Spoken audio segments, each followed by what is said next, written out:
Oui, il y a quelqu'un qui reçoit déjà. Il y a quelqu'un qui reçoit déjà. Au nom de Jésus. Luc, le chapitre 15. Luc, le chapitre 15. Le verset 11 au verset 24.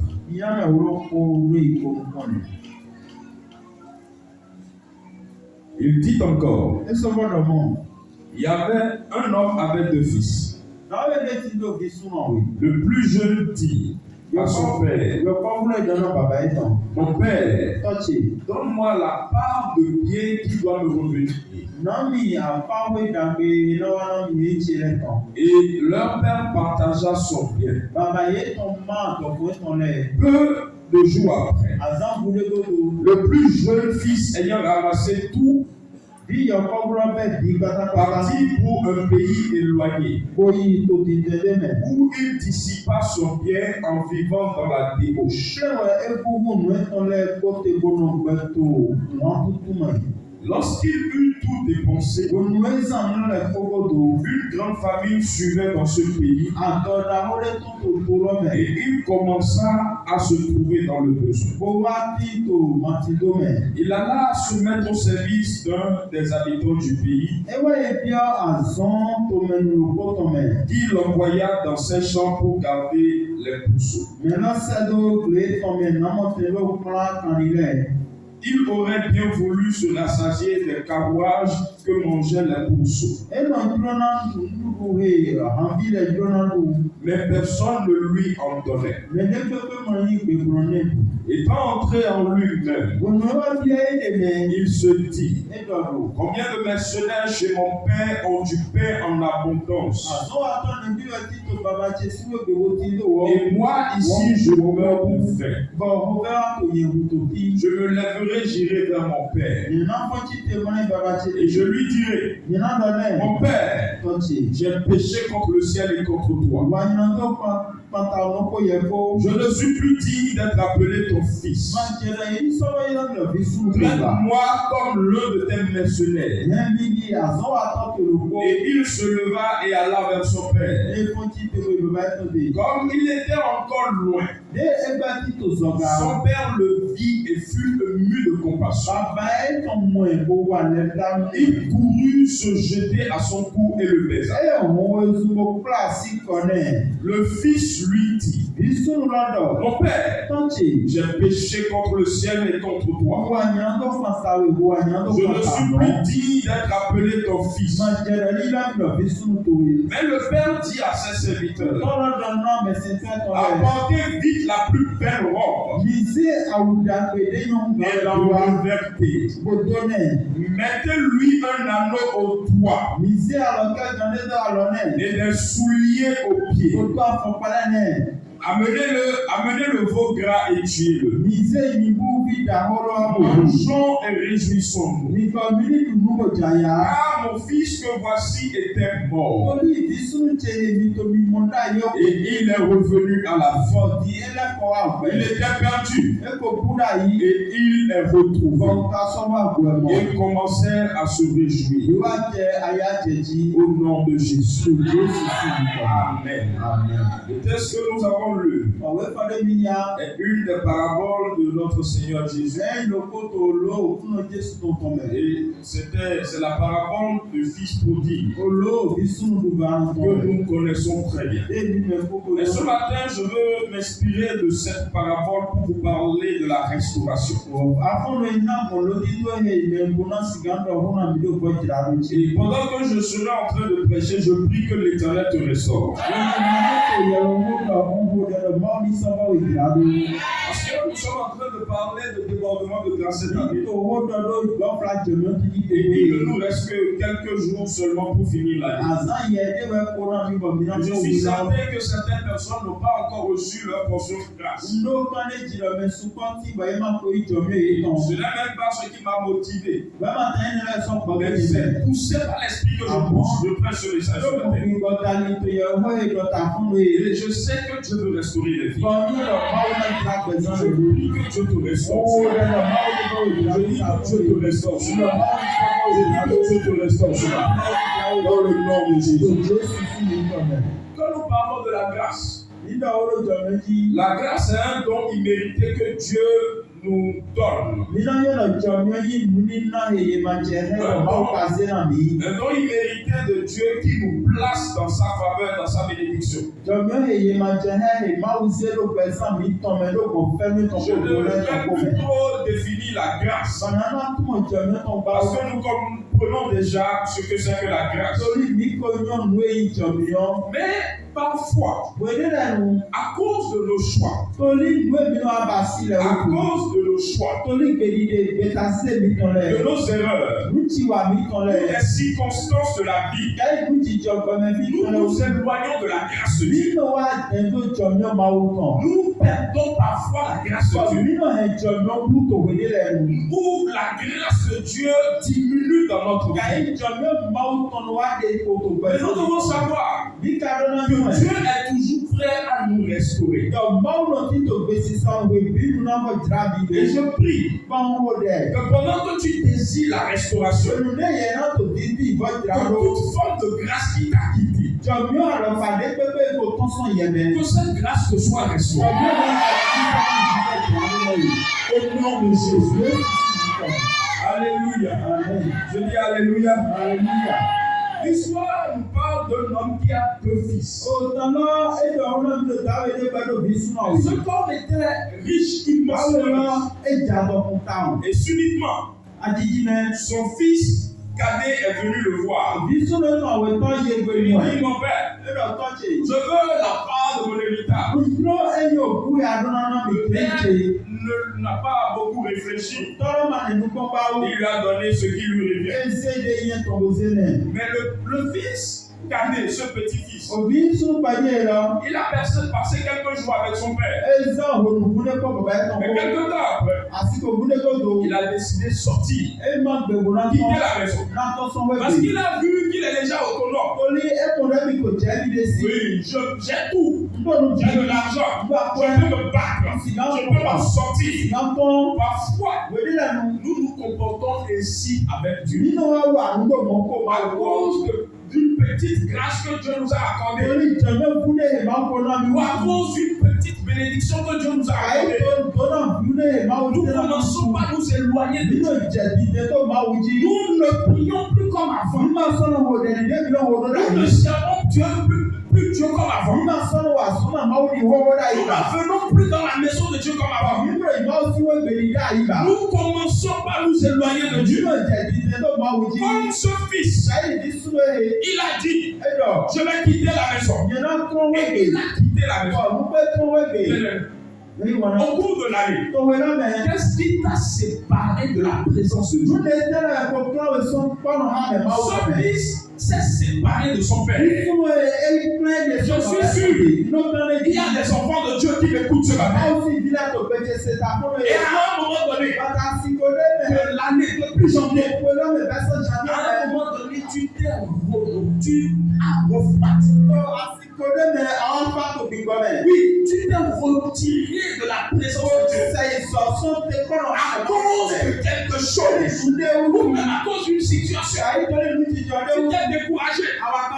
Tu n'attends plus comme avant. Avant, tu étais enthousiaste de venir à l'église, de travailler pour Dieu, de donner des offrandes, de donner fidèlement ta vie. Mais aujourd'hui, à cause du péché, à cause de l'orgueil, à cause du plaisir, des plaisirs de ce monde, alléluia, amen. Mais nous savons ce qui est arrivé à ce fils. L'enfant là, certainement est parti avec des centaines de millions. Mais quand il est parti, la Bible dit qu'il a tout perdu. Tout perdu. Amen. Amen. Il a tout perdu. Parce qu'en réalité, la source de sa bénédiction, c'est d'être dans la présence de son papa. Est-ce que quelqu'un me suit? Ceux qui faisaient sa richesse, c'était toujours dans la présence de son papa. Et le fils aîné a compris. Lui n'a pas quitté. Il dit pourquoi je vais quitter la maison? Il est resté. Et il n'a jamais manqué de quoi que ce soit. Et lui, à cause d'une petite grâce, il est parti. Il est sorti de la présence de Dieu. Ne sachant pas que c'est la présence de Dieu qui nous garantit toute forme de bénédiction.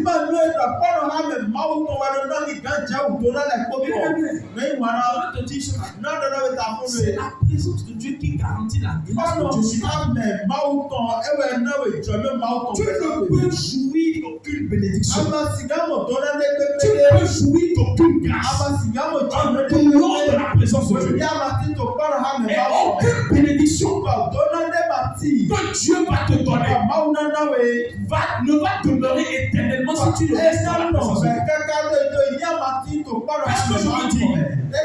Si Dieu te donne un travail et à cause de ce travail, tu quittes la présence de Dieu, tu abandonnes l'œuvre de Dieu. À cause de ce travail, tu ne sers plus Dieu. À cause de ce travail, tu ne travailles plus, tu ne viens plus à l'église. Il y a des gens, au cours de l'année, Dieu les a visités, on a donné un travail. Et c'est à cause de ce travail qu'ils ne viennent plus à adorer Dieu.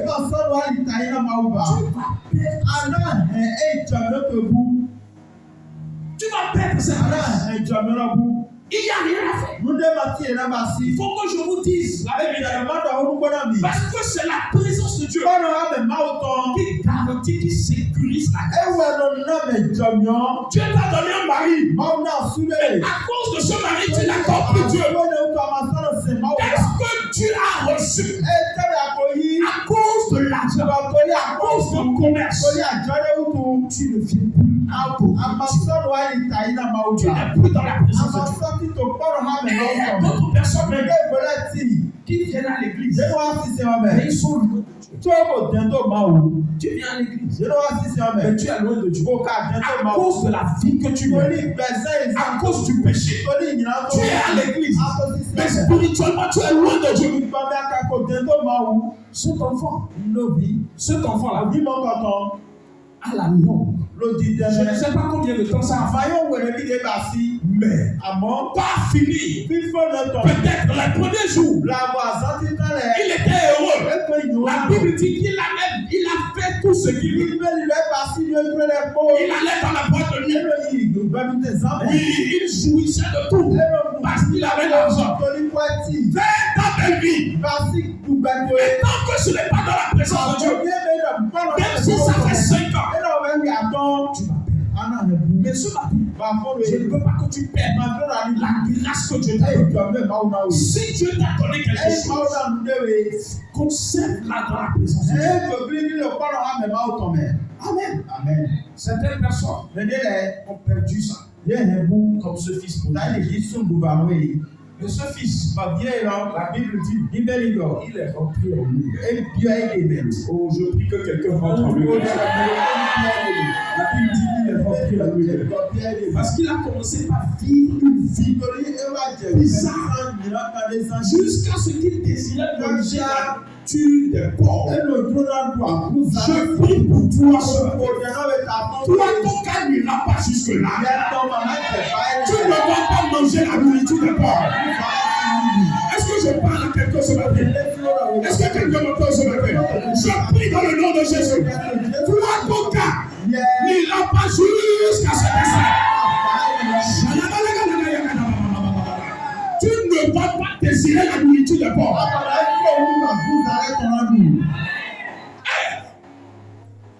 Vous vous imaginez? Quelle est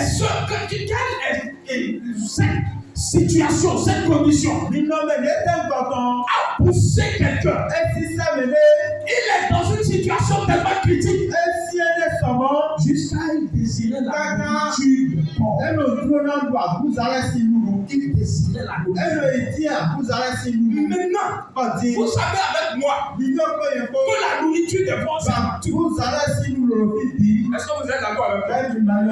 Les pauvres mangent tout. Ou bien, c'est partout. Mais on dit encore. On ne lui connaît pas.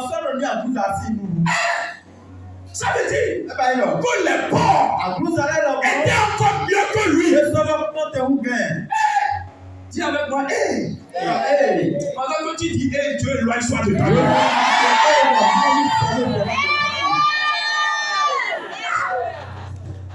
Est-ce que quelqu'un comprend ce que je veux dire? Donc, il y a des gens qui sont en vie, qui vivent, qui marchent. Mais les pauvres coûtent cher plus que.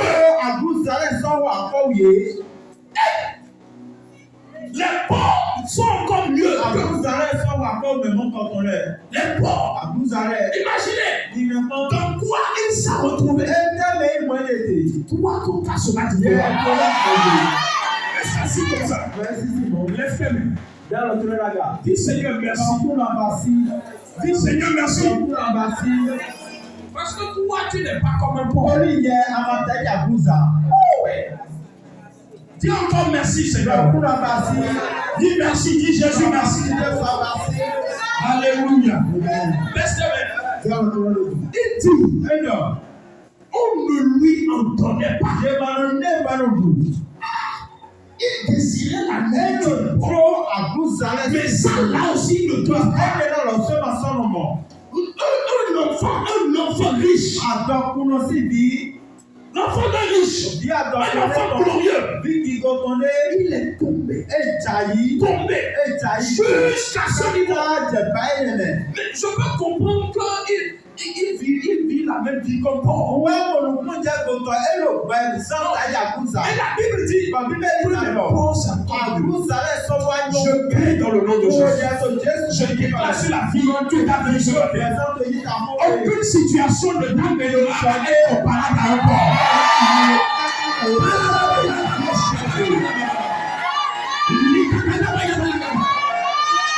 Pour de l'ennemi, préparé pour t'amener à vivre cette vie. Je vois.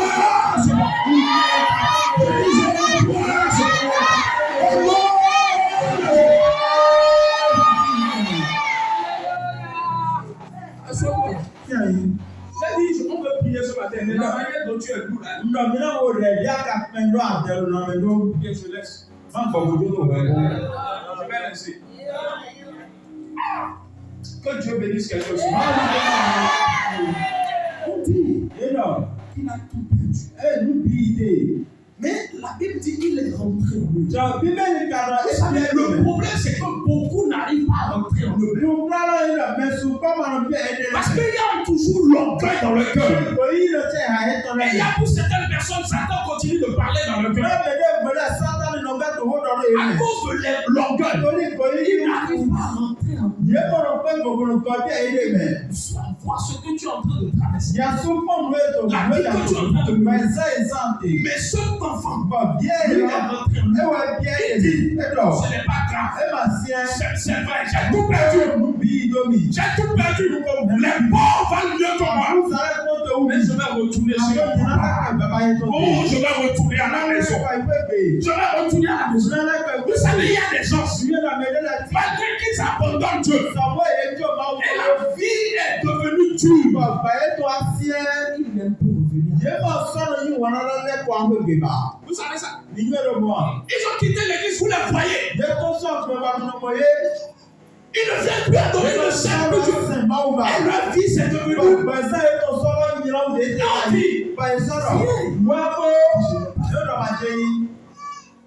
Est-ce que vous comprenez ce que je dis? L'orgueil est dans le cœur. Et pour d'autres personnes, c'est la honte. Quelle honte?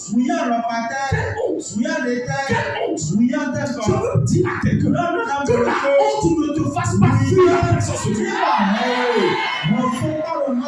Et que Satan ne demande pas. Parce qu'il y a certaines personnes, Satan lui a dit,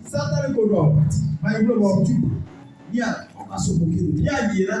Non, je veux te dire, quel que soit ton état, quel que soit le péché dans lequel tu es, Dieu veut te reprendre. Vous savez la partie de l'histoire. soit qui m'a touché. La Bible dit que cet enfant, quand il revenait à la maison, la Bible dit, il n'est même pas encore venu à la maison, mais son papa l'a vu de loin. Et vous savez ce que le papa a fait? Le papa a couru et est venu l'attraper. Alléluia. Le papa est venu le prendre. Alléluia. Son papa est différent. Il n'est pas comme les autres papas qui va voir.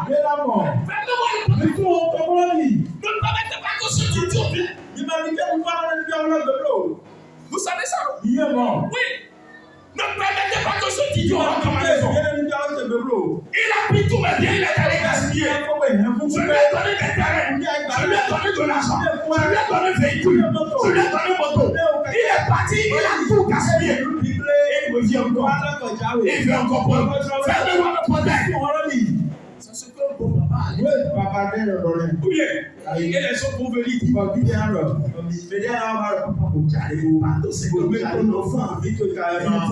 faut le parler. La Bible dit, ce papa-là, alléluia. Et ce papa, c'est Jésus-Christ de Nazareth. Lui, il ne rejette personne. Je dis, lui, il ne rejette personne. Lui, il ne rejette personne. Lui, il ne rejette personne. Quel que soit ton péché, lui, il reprend et il te reprend ce matin. Alléluia. Il ne rejette personne. Aujourd'hui, vous allez voir dans les églises, on chasse les pécheurs. On ne chasse pas. On peut te discipliner. Mais on ne va pas te chasser. Alléluia. Même si on te chasse, sache que Dieu m'a oublié de tout. Vous savez quoi? Satan sait que quand tu vas revenir, Dieu va te reprendre. Il sait ça. Et il sait que quand il va te reprendre, il va te restaurer. Est-ce que quelqu'un va? Satan sait que quand tu vas vouloir revenir, Dieu va te reprendre. Et quand il va te reprendre, j'ai dit quoi? Il va te restaurer. C'est pourquoi il te dit, faut pas venir. Est-ce que quelqu'un m'entend? C'est pourquoi il te dit, faut plus venir à l'église. Il faut se moquer de toi. Il faut plus venir. Faut plus venir. Je vais te dire, c'est comme encore. Faut venir. Le courage de ce homme. Il est revenu. Et la Bible dit, il s'est agenouillé de son papa. L'a pris en colère. Il dit, papa, je le supplie. Je le supplie. Je le supplie. Pendant qu'il parlait, pendant qu'il confessait ses péchés, vous savez ce que le papa dit? Il dit, apportez-moi un lisez à une robe la plus belle des robes. Revêtez-lui. Il dit, amenez-moi l'anneau. Portez-lui ça. Il dit encore. Ce matin, nous allons prier sur ces éléments. Parce que ce sont les symboles de la grâce. Est-ce que quelqu'un me suit? Un vêtement, un habit, quoi encore? L'anneau, chaussures, et aussi les cheveux. Nous allons prier pour ça. Alléluia. Amen. Pendant qu'il parlait à Dieu, il parlait à son papa. On dit, portez-lui un nouveau habit. Dieu va te donner un nouveau habit. Est-ce que quelqu'un me reçoit? Je dis, Dieu va te donner un nouveau habit. Il va te donner un nouveau habit.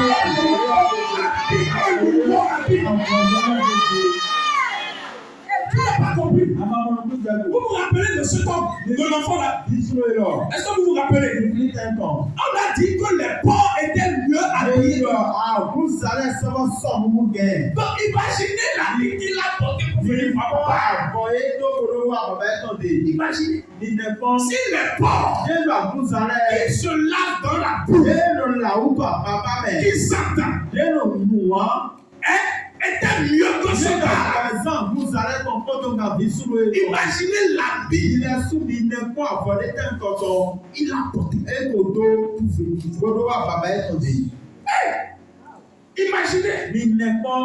Imaginez. Peut-être même qu'il a vu l'habit était courroté.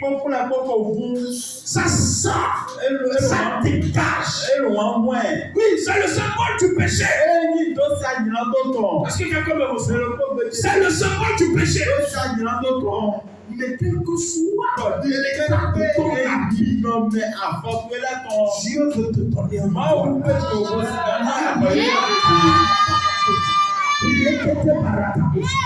Dieu veut te donner un nouveau habit. Est-ce que quelqu'un me reçoit? Dieu veut te donner un nouveau habit. L'habit de la justice. Dans Zacharie, la Bible dit le souverain sacrificateur a porté un habit saint. Et à cause de cet habit, l'ange ne pouvait pas le péter. Et Dieu dit, levez-lui ce pied et donnez-lui un habit de gloire. Je prie pour quelque chose. Que tout habit saint que tu as porté, que cet habit se déchire. Que cet habit se déchire.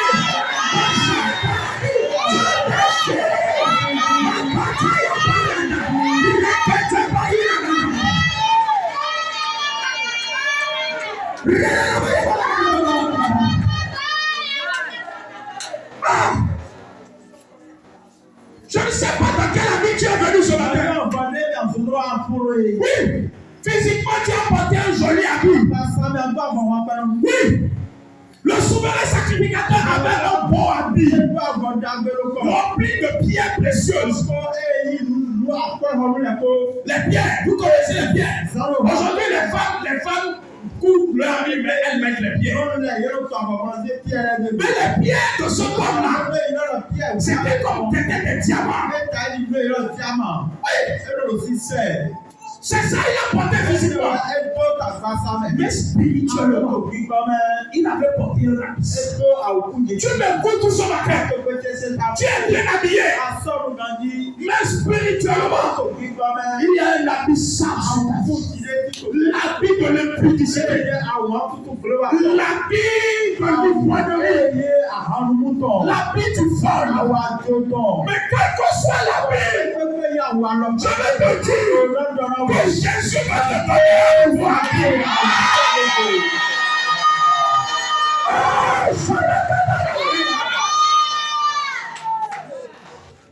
Quel que soit l'habit qui te disqualifie de la grâce, faut pas avoir honte. Faut pas avoir honte. J'ai péché. J'ai péché. Je ne mérite pas la grâce. J'ai forniqué. J'ai fait ceci. J'ai volé. C'est bon, c'est vrai. Mais avant, Jésus est prêt à te donner un nouveau habit. Oh oui, il est prêt.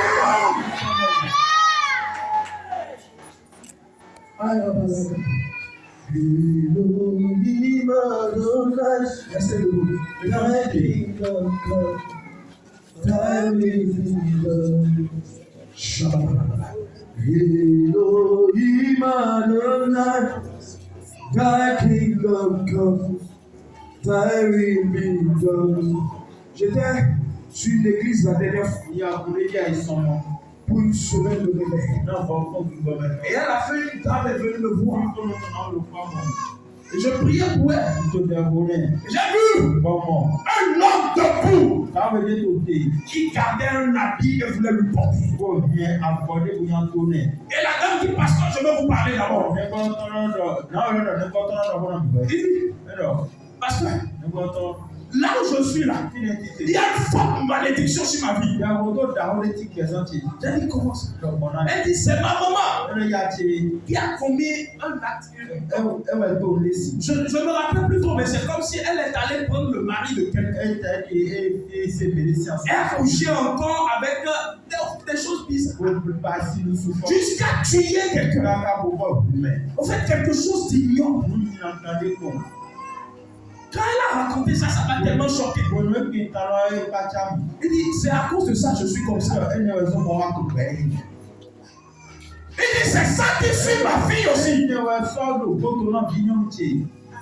Mais quand je priais, il y avait un ange qui voulait lui porter une voix.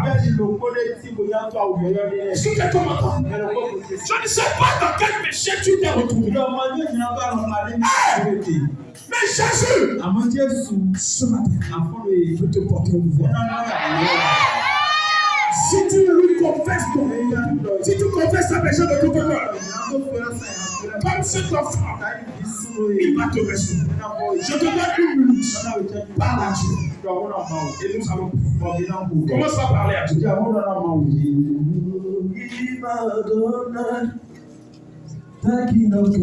Je ne t'entends pas. Il dit portez-lui un anneau.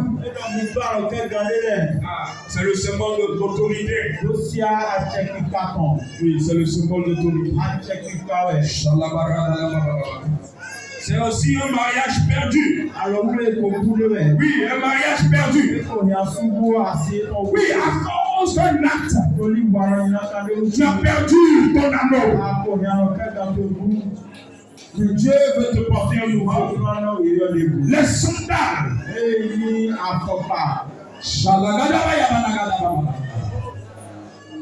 Je ne t'entends pas prier. Tiens-toi debout et prie. Parle à Dieu. Il est porté lui un nouveau ami. C'est vrai, je me suis bien habillé ce matin. Mais spirituellement, j'ai l'habit du péché. Restaure-moi ce matin. Restaure-moi ce matin.